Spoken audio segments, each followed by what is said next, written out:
আজ আমি আমের বড়া রেসিপি নিয়ে চলে এসেছি। নমস্কার বন্ধুরা, সুজি কিচেনে আপনাদের স্বাগত।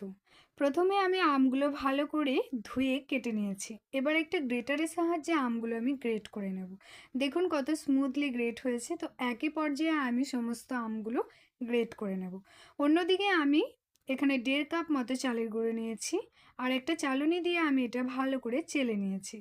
এবার আমি 1/2 কাপ মতো গুঁড়ো দুধ, 1 চামচ কালো জিরে এবং 1/2 চা চামচ বেকিং সোডা দিয়ে আমি এটা ভালো করে মিক্স করব। তো এই ভালো করে মিক্স করা হয়ে গেলে আমি গ্রেট করে রাখা আমটা দিয়ে দেবো এর মধ্যে। তো পরিমাণ মেপে এখানে আমের কাতটা দিতে হবে। তো আমি এখানে প্রয়োজন মতো যতটা লাগবে ততটা মতো আমি এখানে আমের কাত নিয়ে নিয়েছি। তো এটা নিয়ে আমি মাখাতে শুরু করব। তো হালকা করে এটা মাখানো হয়ে গেলে আমি এই পর্যায়ে আমি এখানে গুড় নেব। এবার যে যতটা পরিমাণ মিষ্টি পছন্দ করে সে সেরকমভাবেই এখানে গুড় ইউজ করতে পারেন। তো আমরা একটু বেশি মিষ্টি খেতে পছন্দ করি, তাই আমি এখানে একটু বেশিই গুড় দেব। তো এই গুড়টা নেওয়ার পর আমি এটাকে আবারও ভালো করে মাখাতে থাকবো।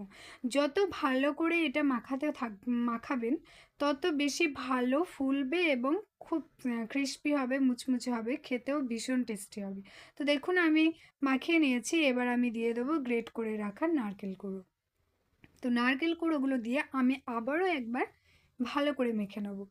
ভালো করে মেখে নেওয়ার পর আমি এটা রেখে দেবো এক সাইডে 10 মিনিটের জন্য। তারপর আমি অন্যদিকে কড়াই বসিয়ে দিয়েছি, তেল দিয়ে দিয়েছি।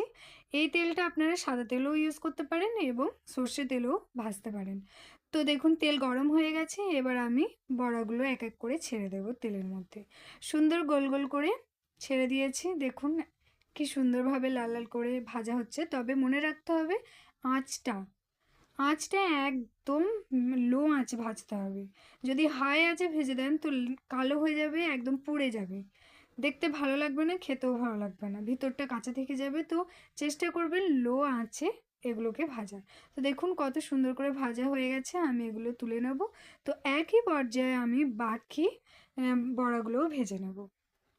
আজ আমাকে এই বড়াগুলো ভাজতে মিনিমাম 20 মিনিট থেকে 25 মিনিট মতো লেগেছে। কারণ আমি একটু বেশি করেই মেখেছিলাম, কারণ আমার দাদা ভীষণ ভালোবাসে আমের বড়া খেতে। তো সেই জন্যই আমাকে একটু বেশি বেশি করেই মাখতে হয়েছে। তাই জন্য আমার একটু বেশিই সময় লেগেছে। তো দেখুন আমার আমের বড়াগুলো ভাজাও হয়ে গেছে, আমি তুলে নেব। একই পর্যায়ে আমি সমস্ত বড়াই ভেজে নেব। আমরা তো জন্মাষ্টমীতে তালের বড়া খেয়ে থাকি, তো একবার চেষ্টা করবেন আমের সময় আমের বড়া তৈরি করে খাওয়ার। তো এই ছিল আজকের রেসিপি আমার আমের বড়া। তো অবশ্যই বানাবেন, খেয়ে দেখবেন, আশা করব ভালো লাগবে।